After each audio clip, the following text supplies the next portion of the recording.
I first learned to step when I arrived on Howard University's campus through the pledge process of my fraternity.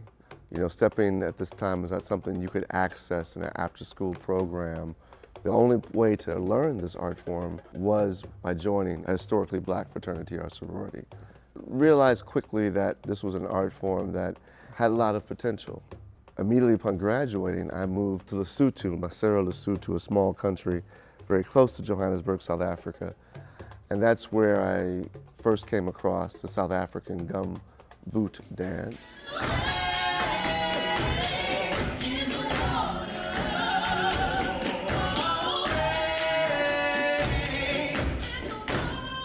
The initial idea for Step Afrika was to bring stepping and the South African gumboot dance together, to bring the two art forms together. We only thought it would happen in Johannesburg. We thought we wouldn't do anything else besides this really historic festival in Johannesburg, South Africa. But when we got back to the United States, it became clear that there was more work for us to do. So I was the director at the time, and Brian had had some talks with the Phillips Collection, and they had the idea to do this work, honoring the work of Jacob Lawrence.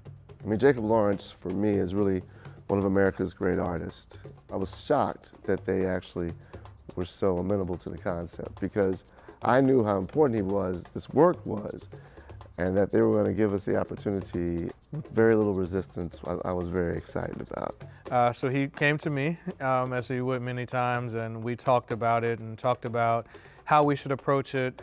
And we talked about how our work already resonated with these images that Jacob Lawrence had painted. And I was just excited by the chance to interpret his artwork, to really bring his paintings to life.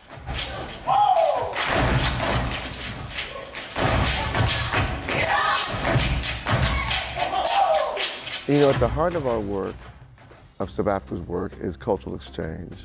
Even in shows like the show we created, The Migration, which is one of our most involved works, we still stay true to what Step Afrika really is, which is how do we connect with an audience. One of the most beautiful things about touring this work has been the connection that we've made with communities everywhere that we've gone. We get off stage and we get a chance to go out in the house and meet people, and they're so anxious to tell us about their family's story and their family's history, about how they migrated. And you hear people while you're performing, and they push you and they drive you just like any other performance.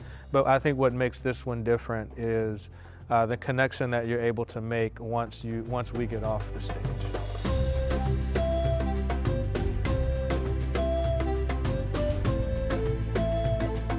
There's so many moments in the creation and the journey of Step Afrika that have been impactful. One moment in particular that was incredibly special was helping to create the first Stepping Interactive in the National Museum of African American History and Culture, and getting to perform for President Barack Obama and the First Lady in the East Wing of the White House. I had always had a goal that we would one day perform in the White House, under those historic chandeliers, and hopefully not bring them down with our aggressive performance. The way the audience responded was quite wonderful, and it's a day I'll never forget.